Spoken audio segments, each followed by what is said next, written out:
Hello, good morning, good afternoon, good evening. कैसे हो आप लोग? How are you all? I hope you all are doing well. आप लोग सभी बहुत बहुत अच्छे होंगे।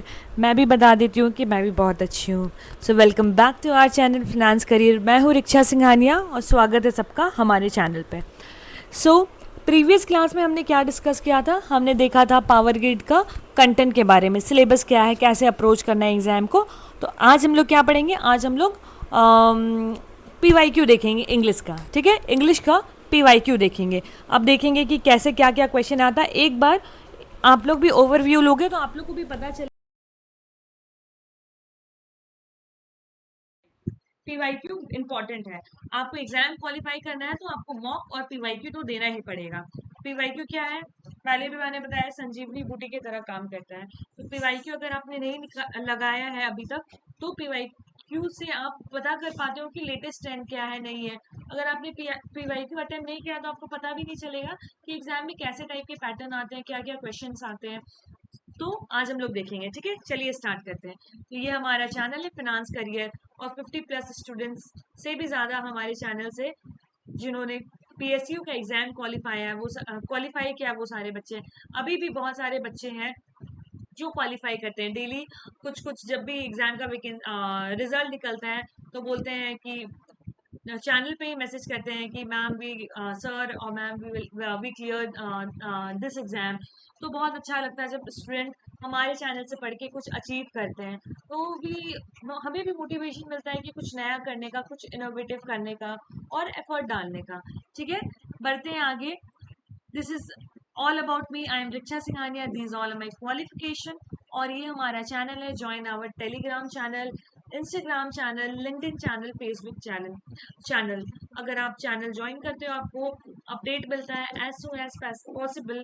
और आपको जो भी न्यू वीडियोस भी आएगा आपको टेलीग्राम में आपको लिंक शेयर कर दिया जाएगा। ठीक है, बढ़ते हैं आगे। आज हम लोग पावर ग्रिड के PYQs के बारे में देखेंगे कि कैसे इंग्लिश का PYQs और क्वेश्चन को कैसे अप्रोच करते हैं। तो before we start the class मैं आपको थोड़ा वेबसाइट के बारे में बता देती हूँ अपना। हमारा वेबसाइट है ये फाइनेंस करियर, जिसमें आप लिंक डिस्क्रिप्शन बॉक्स में दिया जाएगा। आप लिंक को टैप करोगे तो आपको कुछ इस प्रकार दिखेगा हमारा वेबसाइट। तो पहले आप ओपन करोगे तो ये डैशबोर्ड है, जो लेटेस्ट वैकेंसी आएगी यहाँ पे रन होती है। उसके बाद फिर आप देखोगे एक्सपर्ट लीड कोर्सेज, इसमें आपको पता चले दिखेगा एक्सपर्ट लीड कोर्सेज में जो भी एक्सप्लोर करते हैं प्रोफेशनली क्यूरेटेड कोर्सेज रहेंगे फॉर CS CMA MBA के लिए और अदर कॉमर्स रिलेटेड जो भी स्ट्रीम रहेगी उसके लिए। फिर आपको लाइव मॉक टेस्ट अवेलेबल है। आप लाइव मॉक टेस्ट दे सकते हो, real time mock test design to stimulate actual exam pattern. जैसे कि एक्चुअल एग्जाम होता है वैसे ही आप फील करोगे कि आप मॉक दे रहे हो। और आप ऑनलाइन बुक भी ऑर्डर कर सकते हो ब्राउजर के थ्रू, और आप ऑर्डर प्लेस कर दीजिए कोई भी बुक। ठीक है, फिर 24/7 क्विक सपोर्ट है। और these are our popular courses, these are our finance career का power pack. In this course you will get powerful package like सारे एग्जाम का आपको एक ही में मिलेगा। वीडियो लेक्चर हो गया, चैप्टर वाइज MCQ हो गया, मॉक टेस्ट सीरीज हो गया, PSU का PYQs हो गया, नोट्स हो गया, सारा all in one. That's why it's name is power pack. ठीक है, तो पावर पैक इसीलिए बोलते हैं इसको पावर पैक। तो ये वाला कोर्सेज है। फिर जितने भी वैकेंसी आ रही है नया नया उसके सारा अपडेट कर दिया जा रहा है कोर्सेज। उसके बाद ICI IRFC का जो रिक्रूटमेंट है इसका एग्जाम डेट भी अनाउंस हो चुका है। तो जाइए प्रेप कीजिए, अभी ज्वाइन कीजिए हमारा क्लासेस। और आज जो हम लोग देख रहे हैं पावर ग्रिड के बारे में, उसका भी एक प्रॉपर पावर ग्रिड को स्पेसिफिक पावर ग्रिड का स्पेसिफिक एक कोर्स लॉन्च किया गया है GOT फिनांस एंड अकाउंटिंग के लिए। ये है आपका प्रॉपर हॉलिस्टिक वे में आपको तैयारी करवाया जाएगा CMA इंटर और CA इंटर के लिए ये एग्जाम, जैसा कि as I said you before जब हम नोटिफिकेशन पढ़ रहे थे तब। ठीक है, उसके बाद इसमें क्या है, एग्जाम ओरिएंटेड वीडियो मिलेगा आपको, नोट्स मिलेगा, चैप्टर वाइज MCQ मिलेगा, मॉक टेस्ट सीरीज अवेलेबल है और 118+ PSU के PYQs हैं और पावर ग्रिड के भी PYQs है इसमें। तो आपको एक होलिस्टिक अप्रोच मिलेगा कैसे पढ़ना है, क्या पढ़ना है। PYQ के लिए भी आपको इधर उधर भटकना नहीं पड़ेगा, ऑल इन वन सब कुछ है इसमें। तो जाइए ज्वाइन कीजिए हमारा क्लासेस नाउ। और अगर आपको सिर्फ मॉक टेस्ट देना है तो यहाँ पे पूरा फाइनेंस करियर का पावर पैक है मॉक टेस्ट के लिए भी। और अगर सिंगल सिंगल आपको मॉक टेस्ट का लेना है, क्लासेस जो ज्वाइन कीजिए, मॉक टेस्ट का क्लासेस भी हमारा ज्वाइन कीजिए। ये खाली मॉक टेस्ट है इसमें अवेलेबल। और फिर आप नीचे स्क्रॉल डाउन करोगे तो आपको नॉन टेक्निकल कोर्सेज दिखेगा फाइनेंस करियर का, इसमें भी पावर पैक है। If you want to purchase English course, it is available in segregate manner. So if you don't want to purchase GKCS or current affairs, you can buy for only current affairs, or either you can buy for English. तो go and join now. This all are for website. और ये हमारा, आप थोड़ा नीचे जाओगे तो आपको टेस्टिमोनियल दिखेगा, जो जो बच्चों ने क्वालिफाई किया, कुछ कुछ का हमने इंटरव्यू लिया तो उसमें दिखा कि आपको कि क्या कैसे कैसे इन्होंने क्लियर किया। ये आप अगर आपको देखने का मन है तो आप ये वाला वीडियो देखिए कि कैसे भैया और दीदी लोग ने क्वालिफाई किया है। तो ये सारा था हमारे वेबसाइट के बारे में। चलिए क्लास को स्टार्ट करते हैं। तो क्या पढ़ेंगे हम लोग आज? General English. ठीक है, जनरल इंग्लिश के बारे में।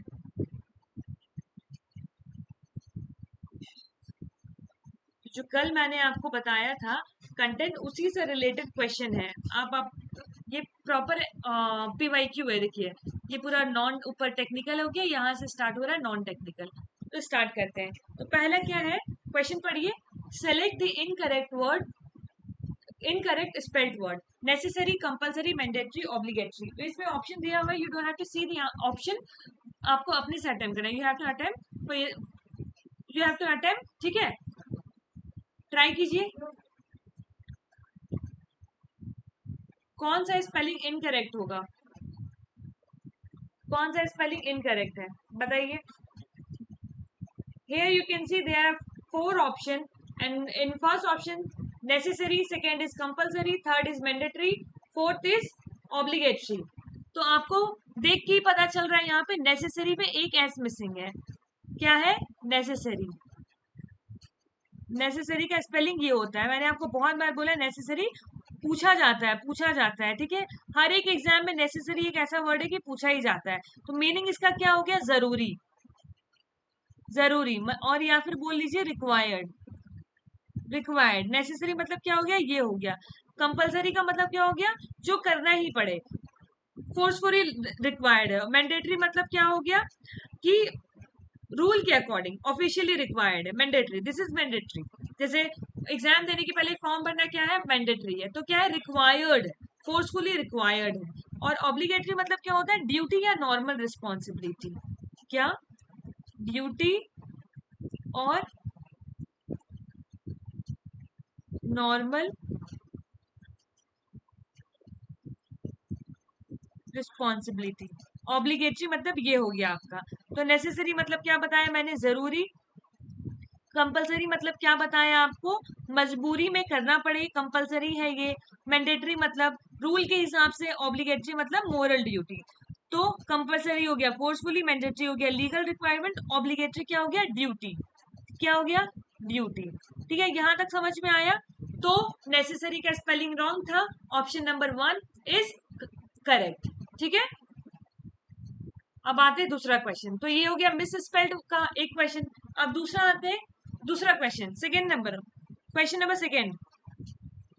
ये क्या? Select the option that can be used as in one word substitution. पहले डायरेक्शन देखना है, क्वेश्चन में क्या पूछ रहा है। तो OWS का क्वेश्चन है, वन वर्ड सब्स्टिट्यूशन का। ठीक है, for the given group of words, one who retires from society to leave a solitary life. जो सोसाइटी को छोड़ दिया और अकेले रहना पसंद करता है, उसको क्या बोलते हैं? फिलेटिस, एपिक्योर, रेकलस, जॉकी। बताइए कौन सा ऑप्शन ठीक है? तो option 3 is the correct answer, reckless. ठीक है, तो रेकलेस मतलब क्या हो गया? जो अकेला रहता है या सोसाइटी से दूर रहता है। क्या हो गया? जो अकेला रहता है, सोसाइटी से दूर रहता है, उसको बोलते हैं रेकलेस।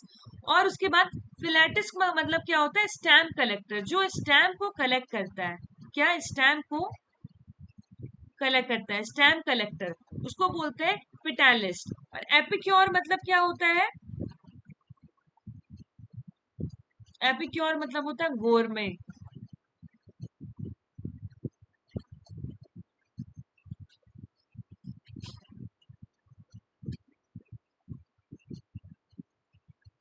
गोरमे मतलब कि फूड लवर।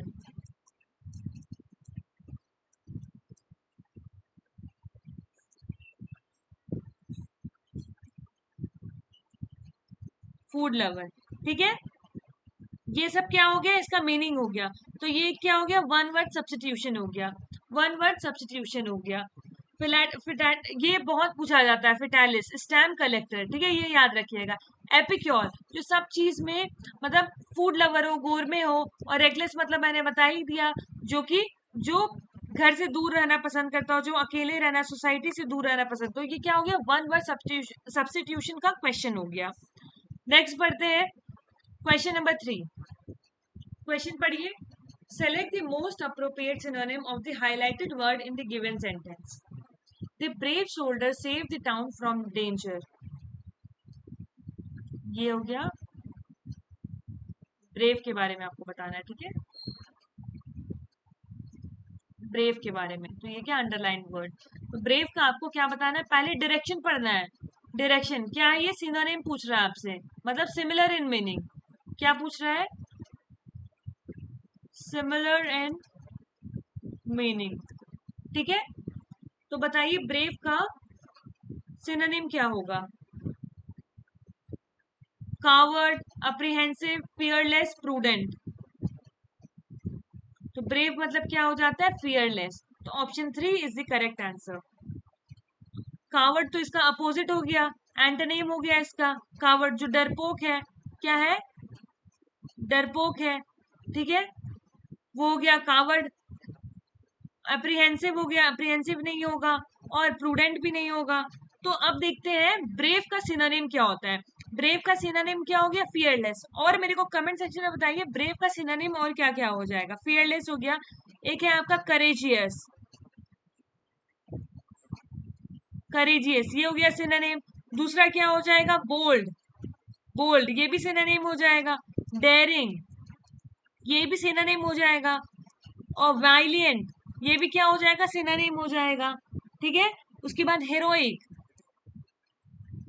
हीरोइक ये भी क्या है, सिनोनिम है किसका, ब्रेव का।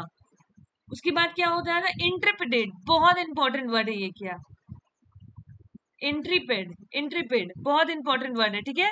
ये हो गया, डेयरिंग हो गया, वेलियंट हो गया, हीरोइक हो गया। ब्रेव का ये क्या है, सिनोनिम है। और बताओ तो क्या हो गया, ओडेसियस, बहुत ही प्यारा वर्ड है ये भी, ओडेसियस, ठीक है, ओडेसियस। और क्या हो जाएगा, courageous, bold, daring, violent, heroic, interpreted, audacious. उसके बाद क्या हो जाएगा, एक गैलेंट, गैलेंट। तो ये सारा क्या हो गया, ब्रेव का सिनोनिम हो गया। कितना सिनोनिम हो गया, देखिए, ब्रेव का फियरलेस हो गया, करेजियस हो गया, बोल्ड हो गया, डेयरिंग हो गया, वेलियंट हो गया, हीरोइक हो गया, इंटरप्रिटेड हो गया, ओडेसियस हो गया, गैलेंट हो गया। ये क्या हो गया, आपका सिनोनिम हो गया ब्रेव का। तो आप ब्रेव से रिलेटेड कोई भी सिनोनिम आएगा, आप इजिली उसको अटेम्प्ट कर पाओगे। तो एग्जाम में अगर डायरेक्ट आंसर याद नहीं आ रहा है तो एलिमिनेशन यूज कीजिएगा आप, ठीक है। अगर मान लीजिए आपको ब्रेव का, ब्रेव तो बहुत ही इजी वर्ड है वैसे भी, तो सबको पता ही होगा। अगर मान लीजिए यहाँ कुछ और वर्ड रहता तो आपको मीनिंग नहीं समझ आया, तो आप क्या कीजिएगा, एलिमिनेट कीजिएगा ऑप्शन। तो क्या, अगर मान लीजिए आपको 4 ऑप्शन है, उसमें से आपको 2 लग रहा है ये तो होगा ही नहीं, तो ये दोनों ऑप्शन एलिमिनेट कर दिए, अब बचा 50-50 चांस। तो इसमें भी आप क्वेश्चन पढ़ोगे ना, ये सेंटेंस दिया हुआ है, सेंटेंस पढ़ के आपको पता चल जाएगा कौन सा पॉजिटिव वर्ड है, कौन सा नेगेटिव वर्ड है। तो आप सेंटेंस पढ़ के भी आंसर दे सकोगे। तो ऐसे ऑप्शन एलिमिनेट करना है, ठीक है। बढ़े नेक्स्ट क्वेश्चन पे, question number 4। Select the most appropriate option to the filling the blanks. Filling the blanks है dash milk I bought is pure. तो इसमें कौन सा आर्टिकल लगेगा, तो क्या, ऑप्शन नंबर 4 बिल्कुल सही है, द, ठीक है। क्यों लगेगा बताइए, द आर्टिकल क्यों लगेगा। तो रूल क्या कहता है, द यूज होता है, द यूज होता है द जब चीज स्पेसिफिक हो, क्या हो, चीज स्पेसिफिक हो, स्पेसिफिक हो तो द लगाते हैं। जैसे कि यहाँ पे मिल्क आई बॉट, क्या बोल रहा है, मिल्क आई बॉट, ठीक है। तो स्पेसिफिक क्या, मिल्क के बारे में बोल दिया, स्पेसिफिक मेंशन किया है, तो ये क्या हो जाएगा, द मिल्क, ठीक है। ए और एन क्यों नहीं लगेगा, ए और एन क्यों नहीं लगेगा बताइए, क्योंकि मिल्क एक, मिल्क क्या है, एक अनकाउंटेबल नाउन है, अनकाउंटेबल नाउन है। और यहाँ पे स्पेसिफिक बोला गया है मिल्क के बारे में, तो इसीलिए यहाँ पे द लगेगा, तो स्पेसिफिक है इसीलिए द लगा, और अगर जनरल रहता तो ए या फिर एन आता है। ठीक है, यहाँ तक समझ में आया? तो इसीलिए मिल्क क्या अनकाउंटेबल नाउन है, लेकिन यहाँ पे बोल दिया जो मिल्क मैंने खरीदा था वो प्योर है, तो कौन सा milk? The milk I bought is pure, तो इसमें क्या मेंशन किया हुआ है मिल्क के बारे में, इसीलिए। नहीं तो फिर मिल्क क्या अनकाउंटेबल नाउन है तो उसके साथ ए या एन आता, डिपेंड्स ऑन द सेंटेंस। आइए आगे बढ़ते हैं, यहां तक समझ में आया? आई होप आपको समझ में आ रहा है। Question number 5, select the most appropriate option to the filling the blanks. I bought sweets dash children for 2 of at. बताइए, प्रीपोजिशन, प्रीपोजिशन का क्वेश्चन है ये, बताइए प्रीपोजिशन है इसमें। C is I bought sweets dash children, option 4 I bought sweets for children, किसके लिए मैंने स्वीट्स खरीदा? बच्चों के लिए खरीदा। किसके लिए? I bought sweets for children. Easy simple है ना?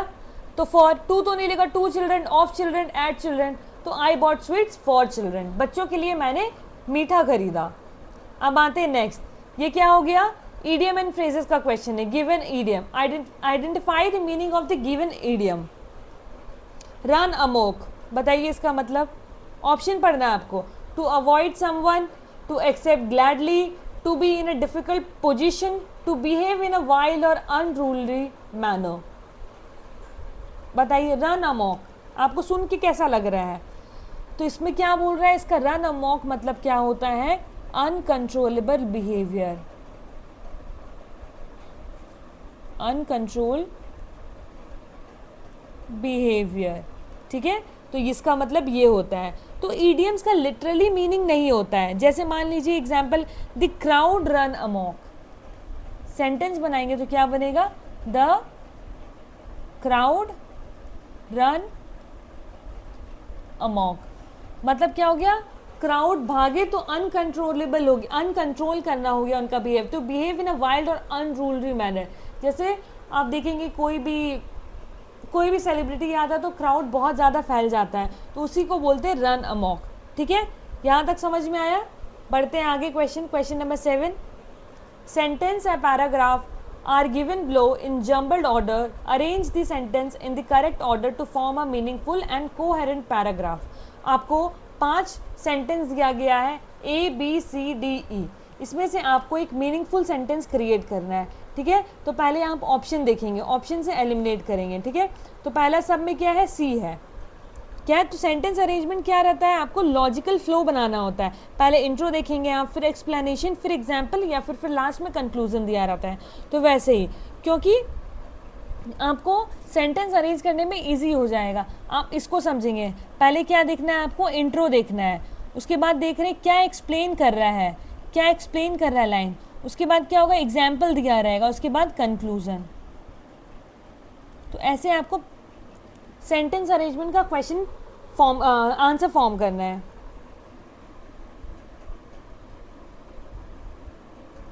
ट्राई कीजिए। तो पहले करते हैं ऑप्शन से। C, the environment faces several challenges because of the rapid industrialization. तो इसमें इंट्रो दे दिया द, तो it is necessary, sentence start A से हो सकता नहीं है, यहाँ पे सब में ऑप्शन सी दिया है, तो विल गो विथ सी। तो पहला क्या हो गया? सी। पहले इन्वायरमेंट के बारे में बता दिया कि environment faces several challenges because of the rapid industrialisation. Environment बहुत सारा सेवरल चेंजेस फेस कर रहा है बिकॉज ऑफ इंडस्ट्रियलाइजेशन। उसके बाद आते हैं दूसरा। ठीक है, उसके बाद देखते हैं कौन सा सेंटेंस फिट सूटेबल होगा, कौन सा लाइन। तो सी देखा हमने, तो ये हो गया आपका। उसके बाद आते हैं ऑप्शन में, तो ए है और बी है। पहले पढ़ते हैं इट इज़ नेसेसरी, तो किसके बारे में बोल रहा है? तो ये देखते पहले, it is necessary to implement energy saving measures in order. क्या चीज़ नेसेसरी है? तो पहले उसके बारे में हम लोग सोचेंगे ना। तो many countries are focusing on the use of renewable energy sources. तो इट इज़ इम्प्लीमेंट, मतलब कि रिन्यूएबल एनर्जी को इम्प्लीमेंट करने बोल रहा है, तो बी आएगा, सी के बाद बी आएगा, ठीक है। पहले ए क्यों नहीं आएगा, इट इज़ नेसेसरी, तो क्या नेसेसरी है उसके बारे में तो पहले हम लोग बात करेंगे ना। तो बी में बताया गया है रिन्यूएबल एनर्जी के बारे में, ठीक है।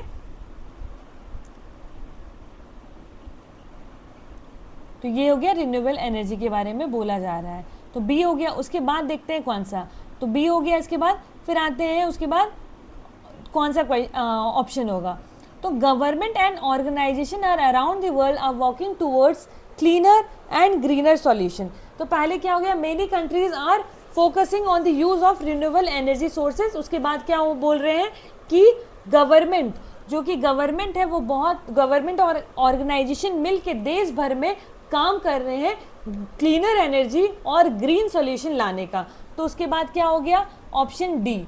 उसके बाद आते हैं, और ये नेसेसरी क्यों है, उसके बाद ऑप्शन ए में बोल रहा है it is necessary to implement energy saving measures in order to reduce our carbon footprint. तो यहाँ पे बोल रहा है कि ये बहुत नेसेसरी है इम्प्लीमेंट करना एनर्जी सेविंग को, ताकि कार्बन का फुटप्रिंट कम हो। मतलब कि नेट ज़ीरो का, जैसे मैंने आपको बताया था, नेट ज़ीरो कब होगा, जितना हम वातावरण में पॉल्यूशन जा रहा है उतना ही क्लीन एनर्जी से हम लोग मेकअप कर लेंगे, तो उसको बोलते हैं net zero carbon, net zero carbon. और फुटप्रिंट क्या, अभी हम लोग क्या फुटप्रिंट कार्बन इन्वायरमेंट में क्या है, पॉल्यूशन छोड़ रहे हैं, तो वो क्या हो रहा है, फुटप्रिंट, कार्बन का फुटप्रिंट छोड़ रहे हैं। तो ये क्या हो गया ऑप्शन, फिर आता है ए। उसके बाद क्या हो गया लास्ट में option E. Conclusion, this approach will contribute to a more sustainable and eco friendly features. तो क्या हो गया, ये कंक्लूजन बता दिया। तो ऑप्शन क्या हो गया, C B D A E, C B D A E. तो ये हो गया आपका सेंटेंस अरेंजमेंट का क्वेश्चन। तो आपको ऐसे अप्रोच करना है, पहले इंट्रो देख लिया, एक्सप्लेनेशन देख लिया, फिर उसके बाद लास्ट में क्या होता है, कंक्लूजन आता है, ठीक है। अब आते हैं पैसेज, जो कि आपको तुरंत बनाना है। पहले क्या है, पहले आपको थोड़ा सा पैसेज आप देखेंगे, पहले क्वेश्चन देखना है, तो आपको ओवरव्यू मिलेगा क्या चीज़ का क्वेश्चन है, ठीक है। तो पहले एक बार पैसेज को पढ़ते हैं, पढ़िए पैसेज।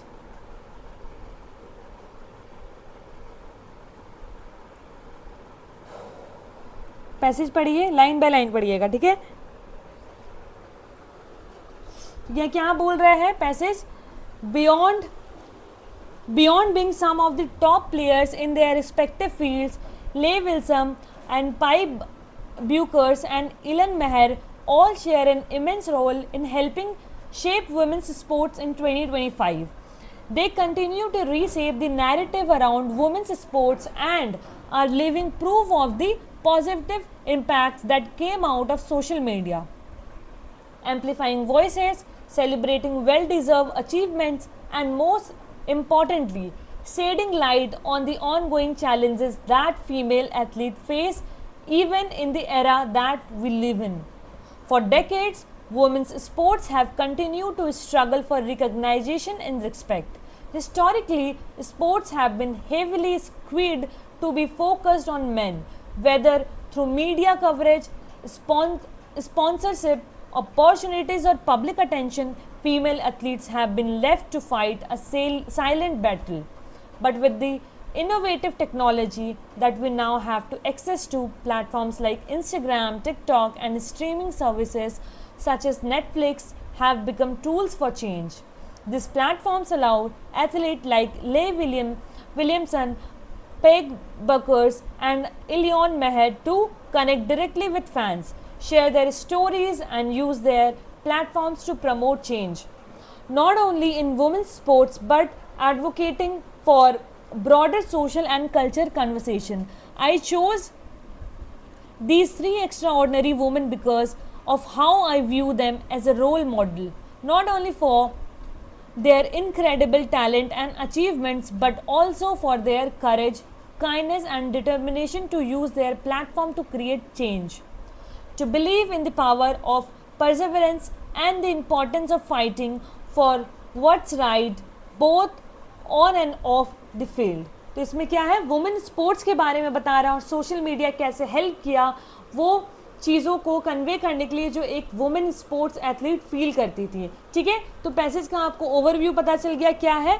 चलिए देखते हैं। तो beyond being some of the top, मतलब क्या हो गया, सिर्फ प्लेयर्स नहीं और भी रोल है। जैसे बियॉन्ड के साथ वर्ब की आईएनजी फॉर्म लगी है, बियॉन्ड के साथ वर्ब की आईएनजी फॉर्म लगी है।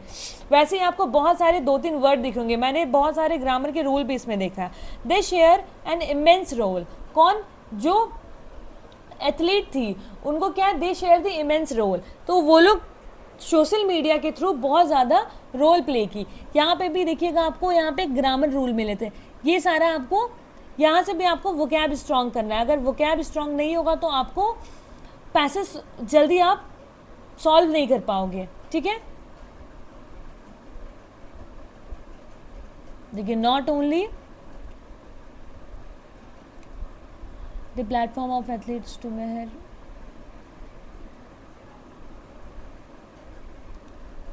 वेट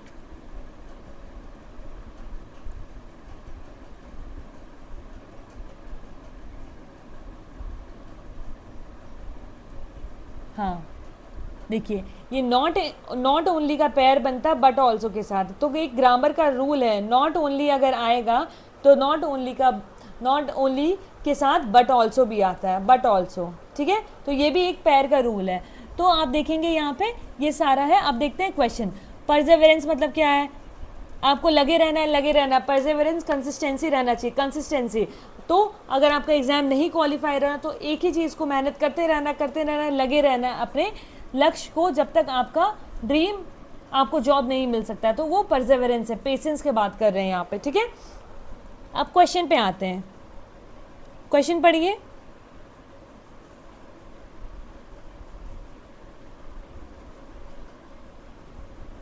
तो मेन आइडिया क्या है, वुमेन शेपिंग स्पोर्ट्स, क्यों, what is the question number 8। Question देखते हैं, what does the phrase reshaping the narrative around women sports most likely means, बताइए।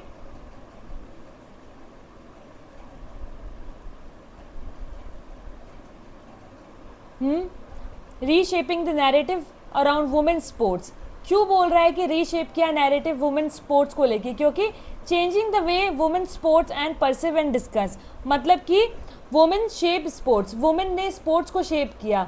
तो पैसेज का थीम, पैसेज सेम थीम पे रिपीट करता है, ठीक है। तो changing the way women sports and perceive and discuss, आपको पैसेज पढ़ के लगा होगा ये वाला आंसर है। दूसरा क्वेश्चन क्या है, next question, how have platform like Instagram, TikTok and Netflix have help female athlete, कैसे हेल्प किया वो फीमेल एथलीट को इंस्टाग्राम, टिकटॉक, नेटफ्लिक्स, बताइए।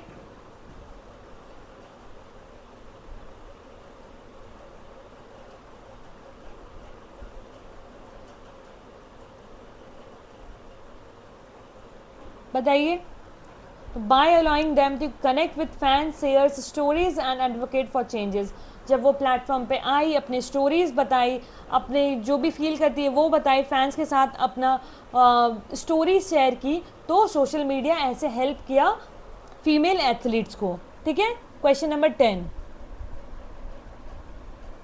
Last question, which of the following is the most suitable title for the passage.